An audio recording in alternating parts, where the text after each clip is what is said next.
오늘은 종료주일입니다.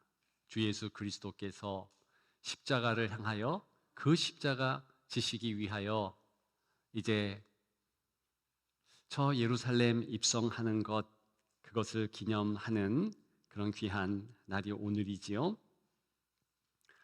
이 종료주일은 구체적으로 4세기에 제정되었지만 초대교회 때부터 지켜지는 절기였습니다. 주님이 입성하실 때 많은 이들이 승리와 환영의 그런 상징인 종려나무 가지를 흔들고 외쳤습니다. 호산나 찬송하리로다. 왜 외쳤습니까? 자신들 마음속에 환대와 기대 또 감격이 있다는 것입니다. 그리고 그것을 외적으로 표현한 것이지요. 우리의 찬양에도 그와 비슷한 모습을 찾을 수 있습니다. 손을 들고 찬양하는 것입니다. 우리도 그런 마음으로 손을 들고 찬양할 때가 종종 있지 않습니까? 사실 손을 들고 찬양하는 것은 초대교회의 전통이었습니다. 구약 시편 63편 4절, 이러므로 내가 평생에 주를 송축하며 주의 이름으로 내 손을 들리라. 신약 디모데전서 2장 8절, 각처에서 거룩한 손을 들어 기도하기를 원하노라. 이와 같이 많은 성경에 근거해서 초대교회 성도들은 손을 드는 것이 자연스러웠습니다. 찬양할 때 손을 들었고요, 기도할 때 손을 들었고요, 예배할 때 손을 들었다는 것입니다. 주님 앞에 회개합니다의 의미로, 주님, 저를 받아 흠양하셨으면 좋겠습니다 라는 의미로 손을 들었지만, 역시 제일 강조되는 것은 오늘 본문의 종려나무를 든 모습처럼 손을 들어 내가 주님의 승리를 경험하고 싶습니다. 내가 주님의 승리를 참으로 환영하고 만끽하고 싶습니다. 그런 의미로 손을 들고 예수님 입성 때를 재현하며 찬양했다는 것입니다. 물론 본문의 회중들 중 많은 이들은 그 마음이 금방 변했습니다. 그러나 이 종료주일의 찬양만큼은 변하지 않았고 앞으로도 변하지 않을 것입니다. 따라서 오늘 본문의 찬양은 단지 궁중의 열광에 겨운 공허한 외침이나 환호성이 아니었습니다. 진정으로 찬양이 무엇인가를 생각해 하는 찬양의 기준점이었습니다. 몇 가지 메시지가 있습니다. 먼저 첫 번째는 내가 부른 찬양은 사라지지 않는다라는 사실이지요. 본문 환호하는 무리들이 찬양했다 했습니다. 과연 이 환호하는 무리들의 찬양이 얼마나 지속되었겠습니까? 길어봤자 하루 안에 끝났을 것입니다. 왜 하나님께서는 이 사실 찬양했다라는 것을 기록했을까요? 그것은요, 성도가 부른 한 찬양은 사라지지 않는다, 영원하다라는 것을 상기시키기 위해 기록한 것입니다. 말라기 3장 16절은 이런 말씀이 있습니다. 그때 여호와를 경외하는 자들이 피차에 말하매 여호와께서 그것을 분명히 들으시고 여호와를 경외하는 자와 그 이름을 존중히 여기는 자를 위하여 여호와 앞에 있는 기념책에 기록하셨느니라. 성도의 말을 기록한다는 것입니다. 똑같은 정서와 똑같은 관심을 가지시고 성도의 찬양 또한 기록한다는 것입니다. 이것이 보편적 선교의 성경의 말씀 아닙니까? 그래서 찬양은 사라지지 않습니다. 무엇보다도 하나님의 기억에서 사라지지 않지요. 우리의 기억에서는 사라질 수 있습니다. 우리가 잊는다 해도 하나님은 절대로 잊지 않으십니다. 요한계시록 7장 같은 곳에 보면 하나님께서 모든 인생의 찬양들을 다 레코딩 하셨다, 그런 정황이 나옵니다. 그래서 천상의 노래 옆에 두셨다.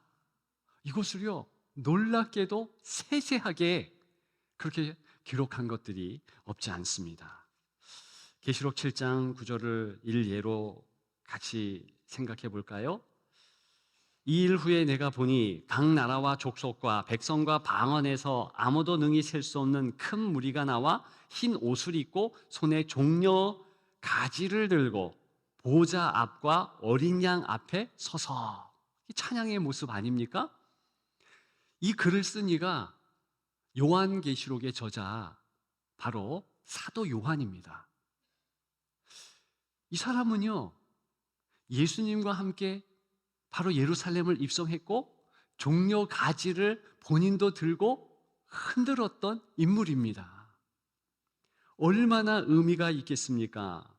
어느 미래 시점에 더 큰 무리가 손에 종려 가지를 들고 예수 그리스도를 찬양한다, 이런 내용을 말해주고 있습니다. 그의 격한 감정을 느낄 수 있어요. 다시 얘기해서 어느 시점에 이제 주님이 오실 그때에 새하늘과 새 땅에 찬양이 있는데 종려나무 가지를 흔들다 무리들이 커졌고 열국이 함께 찬양하고 있다. 얼마나 흥분되겠습니까?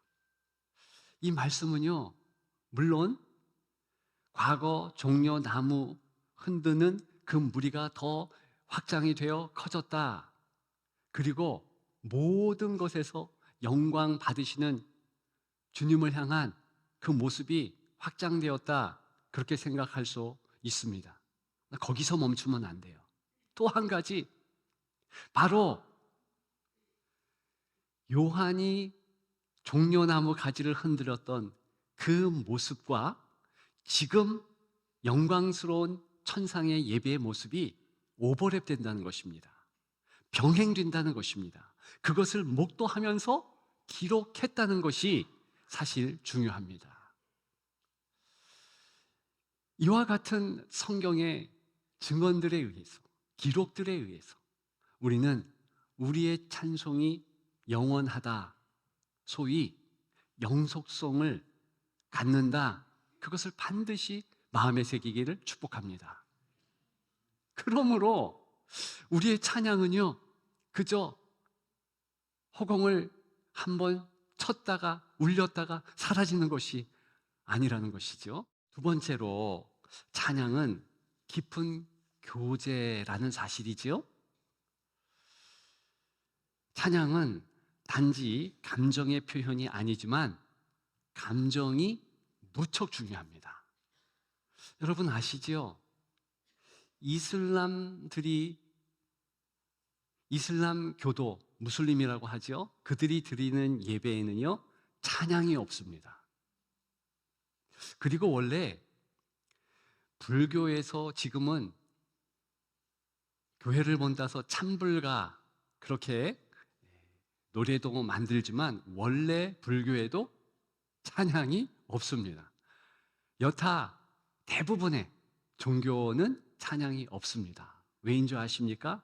높은 신이 어떻게 그 신 앞에 나아가는 낮은 인생이 감정을 표현할 수 있느냐? 감정을 감춰야 된다. 그러면서 감정 표출을 없이 하는 겁니다. 그런데 유독 저와 여러분들은, 하나님의 자녀들은요, 감정을 표현하도록 찬양은 이끌어집니다. 하나님은 그걸 원하세요. 즉 찬양은 감정의 그릇인 거예요. 우리의 희노애락이 담겨질 수 있습니다. 오늘 본문의 이 찬양은 기쁨의 찬양이지만 때로는 눈물을 흘리며 찬양드려도 되고요, 때로는 정말 찢어지는 마음으로, 두려운 마음으로도 찬양할 수 있는 것이 참으로 중요하다는 것입니다. 오늘 본문 한 절인데요, 다시 한번 주목해 보십시다. 회중이 불렀던 이 찬양, 어떤 찬양들이었을까요? 지금 호산나 찬양하리로다 이렇게 한 사람이 혹은 몇 사람이 크게 외쳤다는 것을 알 수 있습니다. 이것은요, 1세기 문화를 생각해 볼 때, 이스라엘 문화를 생각해 볼 때 이것은 일종의 사인입니다. 자, 신호 보낸다? 이때부터 정말로 각종 음률의 찬양을 하자, 이런 뜻입니다. 자, 예수님 당시 어떤 전통 음악의 선율들이 있었겠습니까? 그 일례로 구약 성경의 시편, 거길 보면은요, 그 시편도 일종의 노래라는 것을 아시지요? 수산 에돛에 맞춘 노래, 기띔에 맞춘 노래, 맞스길, 성전에 올라가는 노래 엄청나게 많습니다. 그러니까 예수님 당시에 그 각종 선율에 맞추어서 소리를 내고 기쁨을 표현했다는 것입니다. 제가 외국에 있을 때 우리나라 한 노래를 많이 연습했습니다. 그 노래는 아리랑이에요. 그래서 외국인들이 요구할 때마다 아리랑을 불러줬어요. 그래서 아리랑 연구를 제법 했습니다. 그 아리랑에 맞추어서 자신들의 감정을 스스럼 없이 얹혀서 불렀던 것이 우리 조상네들의 아리랑 부르는 방법이었습니다. 지금도 그렇게 하는 거거든요. 똑같이 이스라엘에도 그와 같은 선율들이 있었다고요. 노래들이 있었습니다. 거기에 자기의 감정을 담아서 찬양하리로다라는 신호가 떨어지자마자 저곳, 이곳, 저쪽 다 찬양을 했다는 거예요. 특정한 내용을 분명히 담고 있습니다. 어떤 내용일까요? 또 한 가지 사인을 우리가 주목해야 됩니다. 그것은 호산나라는 사인입니다. 신호예요. 그것은요, 메시아에 대한 내용을 찬양 내용으로 하라라는 사인이지요. 예수 그리스도 메시아입니다. 따라서 호산나, 제발 저를 지금 구원해 주옵소서, 그런 간구를 담고 있는 것입니다. 얼마나 애절하겠습니까? 나 죽겠거든요. 나 힘들거든요. 나 어렵거든요. 지금 구원해 주지 않으시면 나 소망 없습니다. 인도하옵소서. 이것이 호산나라는 외침의 사인입니다. 그러면 각곳에서 그 적절한 선율을 가지고 한두 사람이 어떤 가사의 내용, 그것은 구약의 메시아의 시적 표현들이겠지요. 그걸 담고서 노래를 하는 겁니다. 선창을 하면 후창을 하고. 사실 우리의 찬송가도요, 후렴은요, 먼저 매기는 사람이 앞에서 부르면 뒤에서 나중에 부른다, 이런 의미입니다. 주고 받고, 그런 찬양이라는 것을 사실은 가르쳐주고 있는 것이지요. 어쨌든 우리의 찬양 내용 어떤 것이겠습니까? 그리스도 중심의 찬양, 그리고 우리의 감정을 담아서 그렇게 우리는 나아갈 수 있는 특권이 있다는 것입니다. 우리 하나님 아버지께서도 기쁨으로 우리의 찬양을 흠양하시는 겁니다. 왜 깊은 교제이겠습니까? 주거니 받거니 하신다는 그런 의미고, 그런 뜻에서 하나님을 때로는 우리의 친구다, 예수 그리스도를 가장 좋은 친구다, 그런 표현하지 않습니까? 그것은 우리의 감정을 그대로 받아주신다는 것이고, 하나님을 향한 모든 감정 또한 다 받아주시되 좋은 감정으로 되바꿔 주신다, 그런 의미가 되는 것입니다. 그래서 세 번째 나눌 내용이 중요합니다. 셋째 메시지는요, 찬양은 하나님의 기쁨이라는 것입니다. 찬양을 부르면 우리가 기쁘지요? 그러나 우리의 기쁨 이전에 하나님이 기뻐하십니다. 스바냐 3장 17절 대표적으로 찬양에 대한 내용이 나오고 있습니다. 너의 하나님 여호와가 너의 가운데에 계시니 그는 구원을 베푸실 전능자이시라. 그가 너로 말미암아 기쁨을 이기지 못하시며 너를 잠잠히 사랑하시며 너로 말미암아 즐거이 부르며 기뻐하시리라 하리라. 마지막 소절을 새 번역은요 이렇게 번역합니다. 하나님 여호와께서 너를 보고 노래하고 기뻐하실 것이다. 여러분, 하나님께서 우리를 보면서 노래하신다는 사실을 아십니까? 우리가 사실 찬양하기 전에 하나님의 찬양이 먼저 시작된다는 것입니다. 이걸 꼭 잊지 마십시다. 그런데 하나님의 찬양은 반드시 기뻐요. 반드시 즐거움 가운데서 하나님께서 두 팔을 벌리시고 먼저 선창을 하신다는 거예요. 그런 면에서 우리의 찬양은 항상 후창이죠. 항상 응대뿐입니다. 그런 찬양을 생각해 볼 때 때로는 우리의 감정을 뒤로 할 수도 있어야 합니다. 우리는 종종 찬양하고 싶지 않을 때가 있습니다. 제가 오랜 기간 주일학교를 반사로서 전도사로서 섬겼는데요. 우리 아이들 이렇게 보면은요, 화가 날 때, 친구랑 싸웠거나 뭐 이러면은요, 찬양을 같이 하자 해도 또르륵 해가지고 저쪽 보고 찬양 안 합니다. 물론 조금 지나면 풀어져요. 어쨌든 찬양 안 하는 그 모습, 혹시 우리도 그런 모습을 보일 때가 종종 있지 않습니까? 낙심될 때, 좌절될 때, 일이 안 풀려서 분노가 일어날 때, 그런데 바로 그때가 찬양할 지점이라는 것입니다. 우리 하나님께서 찬양할 때 기쁨으로 바꿔주신다는 약속도 오늘 본문에 포함되어 있는 것입니다. 왜 사도 바울이 우리를 향하여서 항상 기뻐하라 이렇게 말할 수 있겠습니까? 찬양의 파워, 찬양의 능력을 알고 있는 것입니다. 찬양을 했더니 낙심, 좌절, 원망, 불평, 분노 이런 것들이 사라지면서 하늘의 기쁨으로 가득 넘치더라. 하늘의 영광, 그것은요 하늘의 기쁨이라는 뜻입니다. 하나님의 기쁨이 낙심과 원망과 좌절과 불평과 한숨과 분노에 가득 찬 인생을 바꾸신다는 거예요. 그 마음을 금방 바꿔주신다는 것입니다. 그래서 낙심할 때 찬양하십시오. 원망이 일어날 때 찬양하십시오. 힘들고 어려울 때 더 찬양하십시오. 하늘의 기쁨으로 바뀔 줄 믿습니다. 이제 말씀을 마치고자 합니다. 창세기의 에덴 동산을 헬라어 70인역에 의하면 왕의 정원으로 부릅니다.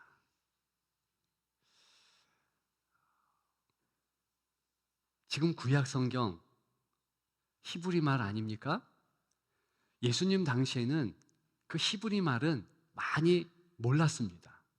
헬란 말이 영어와 같이 지금의 영어와 같이 통용이 되었습니다. 그래서 전문가 72명이 모여서 이제 알렉산드리아라는 이집트 지역에서 성경 번역 구약의 히브리어를 이제 헬라어로 바꿨습니다.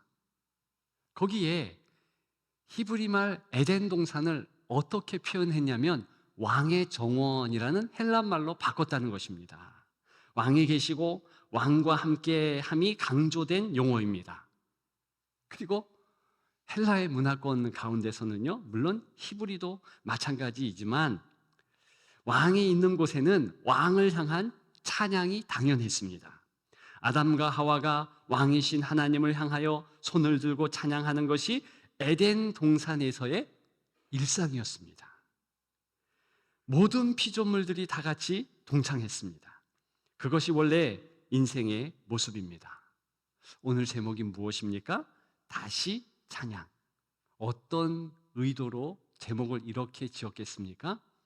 원래 우리가 찬양자로, 원래 우리가 하나님을